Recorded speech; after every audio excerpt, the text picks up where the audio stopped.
తాకట్లో ఉన్న మీ బంగారాన్ని విడిపించి ఆ రోజు ఆన్లైన్ రేటుకి కొంటాం. Sharma gold company. నమస్తే, వెల్కమ్ టు సుమన్ టీవీ. నేను గిరిజ. ఇవాళ మనతో పాటు ప్రముఖ జ్యోతిష పండితులు డాక్టర్ గుండెపూడి శివసుధీర్ శర్మ గురుగారు ఉన్నారు. వారితో మాట్లాడి మనకున్నటువంటి ధర్మ సందేహాలను నివృత్తి చేసుకునే ప్రయత్నం చేసిద్దాం. గురుగారు నమస్కారం. శ్రీమాత్రే నమః. శ్రీ గురుభ్యో నమః. గురుగారు, మనకి మాఘశుద్ధ పాడ్యమి నుండి మాఘశుద్ధ నవమి వరకు కూడా రాజశ్యామల నవరాత్రులు అని అంటున్నారు కదా. మరి ఈ రాజశ్యామల నవరాత్రుల యొక్క ప్రత్యేకత ఏంటి? ఏ విధంగా పూజని ఆచరించాలి అంటారు గురుగారు, తెలియజేస్తారా? ముఖ్యంగా మీరే చెప్పారు, రాజ శ్యామల.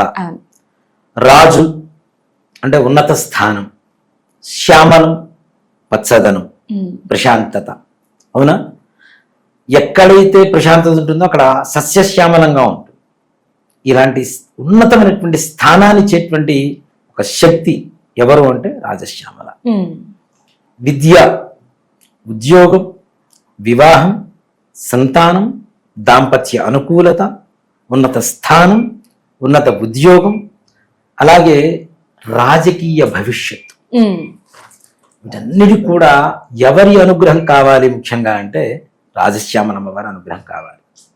అలాంటిది మనందరి అదృష్టవశాత్తు మాఘశుద్ధ పాడ్యమి అనగా జనవరి 30వ తారీఖు నుంచి ఫిబ్రవరి 6వ తారీఖు వరకు, నవమి వరకు కూడాను రాజశ్యామల నవరాత్రులు వస్తుంది. రాజశ్యామల నవరాత్రులలో అమ్మవారు మనకి ఇప్పుడు దేవీ నవరాత్రులు అని చెప్పి పిలుచుకుంటూ ఉంటాం కదా. ఒక్కొక్క రోజు ఒక్కొక్క అవతారం ఉంటూ ఉంటుంది. అలాగే ఈ నవరాత్రులలో కూడాను రాజశ్యామల అమ్మవారి ఒక్కొక్క రోజు ఒక్కొక్క అవతార రూపంలో ఉంటుంది. సుఖశ్యామల అని, బాలశ్యామల అని, రాజశ్యామల అని, నీలా సరస్వతి అని, ఇలా రకరకాల పేర్లతో ఒక్కొక్క రోజు ఒక్కొక్క అమ్మవారి అనుగ్రహం మనకి ప్రసాదిస్తూ ఉంటుంది. ముఖ్యంగా మనకు చూడండి, మన నక్షత్రాలు 27, గ్రహాలు 9. 27 నక్షత్రాలకి ఒక్కొక్క గ్రహం 3 నక్షత్రాలకు అధిపతిగా ఉంటుంది. నవరాత్రులు ఎన్ని? 9.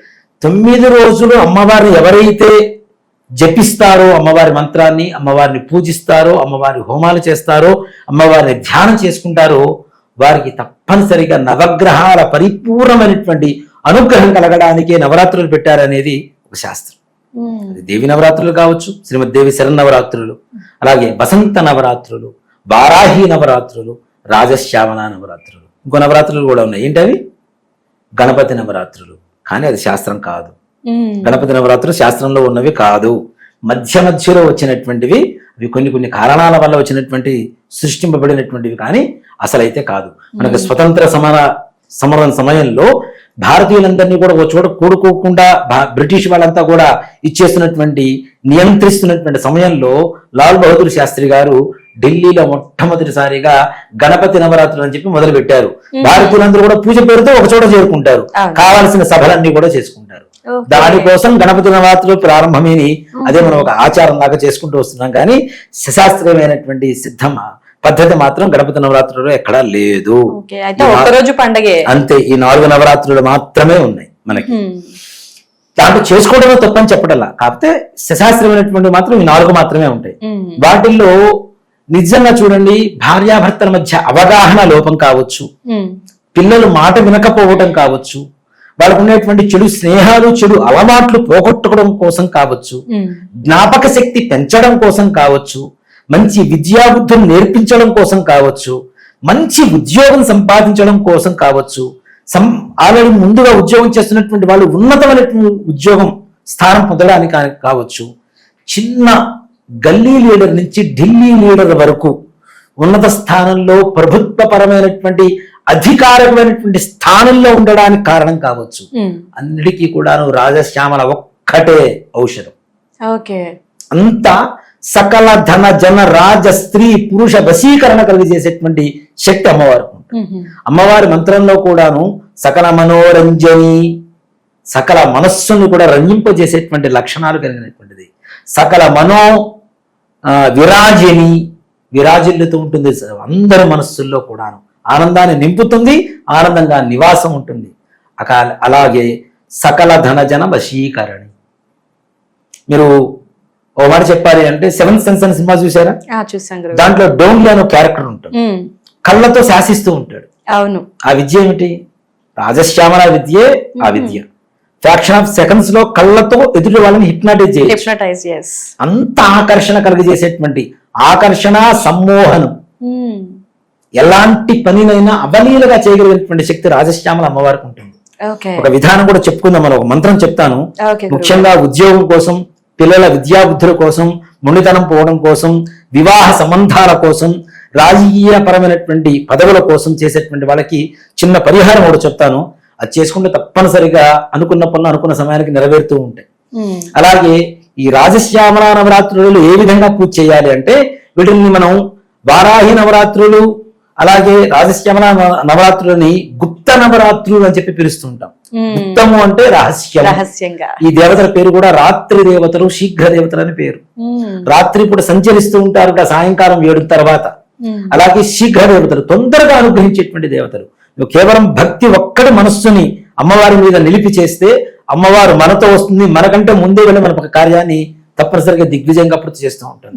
అలాంటి అమ్మవారి నవరాత్రులు గుప్త నవరాత్రులు కాబట్టి రాత్రి సమయంలో తప్పనిసరిగా 7 గంటల తరువాత మొదటి రోజున అమ్మవారి కలశ స్థాపన ఆవాహన చేసుకొని అమ్మవారి పటం పెట్టుకొని, ముఖ్యంగా షాప్స్ లో అమ్ముతూ ఉంటారు కుబేర కుంకుమ అని చెప్పి, లక్ష్మీ కుబేర కుంకుమ అని చెప్పి అమ్ముతూ ఉంటారు. మనకి గ్రీన్ కలర్ లో ఉంటుంది అది. ఆ కుబేర కుంకుమ తెచ్చుకొని ప్రతి నిత్యం అమ్మవారి అష్టోత్తరంతో ఆ కుంకుమతో ఆ కలశం ముందు పూజ చేసుకోండి. అలాగే అమ్మవారి శ్యామల దండకం అని ఉంటుంది. శ్యామల దండకం వినండి, చదవద్దు, చదివితే తప్పులు పోతాయి. చదవగలిగినటువంటి వాళ్ళు ఉంటే చదవండి. కనీసం శ్రవణం అనేటువంటిది కూడా ఒక నవవిధ భక్తుల్లో ఒక భక్తి కాబట్టి, 9 రకాల భక్తుల్లో వినడం కూడా ఒక భక్తే కాబట్టి వినండి. అలాగే శ్యామల కవచం ఉంటుంది, కవచం వినండి. అమ్మవారికి ముఖ్యంగా దీపారాధన కూడా విప్ప నూనెతో దీపారాధన చేయండి. 9 రోజులు కూడాను విప్ప నూనెతో దీపారాధన చేయండి. మంత్రాన్ని జపం చేసేటప్పుడు కూడా విప్ప పువ్వుని కౌంటింగ్ కి పెట్టుకోండి. ఓకే. విప్ప పువ్వు అంటేనే విప్పసార అంటాం కదా, అంటే మత్తు కదా, అంటే సమ్మోహనాన్ని కలుగజేసేటువంటి శక్తి దాని ద్వారా వస్తుంది అమ్మవారికి ఇష్టం కాబట్టి. అమ్మవారికి ప్రసాదం కూడా తేనె కానీ, అలాగే మనం బియ్యంతో తయారు చేసేటువంటి స్వీట్ పొంగల్ తయారు చేస్తాం బెల్లంతో, అలాంటి పొంగల్ కానీ అమ్మవారిని నివేదన చేసుకోవడం అనేది చాలా విశేషం. ఈ విధంగా ప్రతినిత్యం కూడా 9 రోజులు పూజ చేసుకున్నటువంటి ఆ కుబేర కుంకుమ ఏదైతే ఉంటుందో ప్రతినిత్యం మీరు అమ్మవారిని తలుచుకొని ఒక్కసారి బొట్టు పెట్టుకుని కార్యానికి వెళ్ళండి. ఇంకో డోమ్లీ మనం తయారవచ్చు తప్పనిసరిగా. అంటే అంత ఆకర్షణ కలుగజేస్తుంది అమ్మవారు, ఏ ఉద్యోగం కోసమైనా దేనికోసమైనా. అలాంటిది ఇంకా ప్రధానంగా చెప్పాలి అంటే ఒక చిన్న మంత్రం. ఈ మంత్రాన్ని ఒక 41 రోజు పాటు అమ్మవారికి పూజ చేసేటప్పుడు, నవరాత్రుల్లో కానీ జపం చేసేటప్పుడు కానీ మనం ఆకుపచ్చ రంగు వస్త్రాలు కట్టుకొని చేస్తే ఇంకా విశేషం.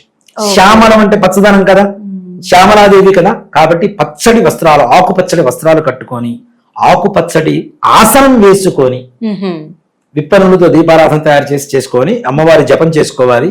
ఈ జపం చేసుకునేటువంటి 41 రోజు జపం కూడా ఎలా ఉండాలి అంటే, ఓం హ్రీం ఐం శ్రీం నమో భగవతి ఉచ్చిష్ట చండాలిని శ్రీమాతంగేశ్వరి సర్వజన వశంకరి స్వాహ. ఇది మగవాళ్ళు చదవలసినటువంటి మంత్రం. అదే ఆడవాళ్ళు ఓం హ్రీం ఐం శ్రీం నమో భగవతి ఉచ్చిష్ట చండాలిని శ్రీమాతంగేశ్వరి సర్వజన వశంకరి నమో నమః. ఆడవాళ్ళు స్వాహాకారం చెప్పకూడదు కాబట్టి తప్పనిసరిగా నమో నమః అనేటువంటి శబ్దంతో అమ్మవారి మంత్రం జపం చేసుకొని 41 రోజు జపం అయిపోయిన తర్వాత చిన్న హోమం చేసుకొని తరువాత ఎవరైతే చిన్న గిన్నెలో గాజు దాంట్లో కొద్దిగా రోజు వాటర్ తీసుకొని ఈ ఉంగరం వేణిని లోపల పెట్టి ఎవరైతే ఒక పావు గంట సేపు అమ్మవారి మంత్రాన్ని జపం చేసి ఆ రోజు వాటర్ తో ఫేస్ వాష్ చేసుకుని ఏ పని కోసమైతే వెళ్తారో అక్కడ పని అయ్యి తీరవలసిందే. అది రాజకీయం కావచ్చు, ఉద్యోగం కావచ్చు, ఏదైనా మనం వివాహానికి పెళ్లి చూపులకు వెళ్తున్నటువంటి సమయం కావచ్చు, ఏదైనా సరే తప్పనిసరిగా పని కావాల్సింది. 41 రోజు తర్వాత హోమం చేసుకున్న తర్వాత యొక్క మంత్రాన్ని కనుక చేయగలిగితే ప్రతినిత్యం జపం చేసుకోండి.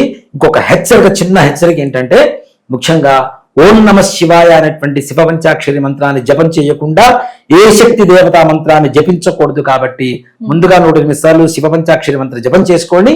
తదుపరి యొక్క మంత్రాన్ని జపం చేసుకొని అమ్మవారి పరిపూర్ణమైనటువంటి అనుగ్రహంతో సకల ధన జన వశీకరణతో హాయిగా ప్రశాంతమైనటువంటి జీవితాన్ని గడపాలని కోరుకుంటున్నాను. అయితే గురుగారు ఈ నవరాత్రుల్లో మనం అంటే పూజ చేయటం కుదరని వాళ్ళు మీరు చెప్పినటువంటి మంత్రాన్ని జపిస్తే సరిపోతుందంటారా గురుగారు?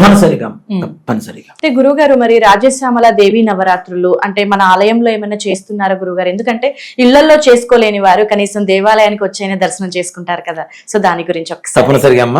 హనుమత్ ప్రత్యంగిర వారాహి యజ్ఞస్థలి అని చెప్పి మన ఫణిగిరి కాలనీ చేతించిపూరి కొత్తపేట హైదరాబాద్ లో మన అమ్మవారి దేవాలయం ఉంది. ఓకే.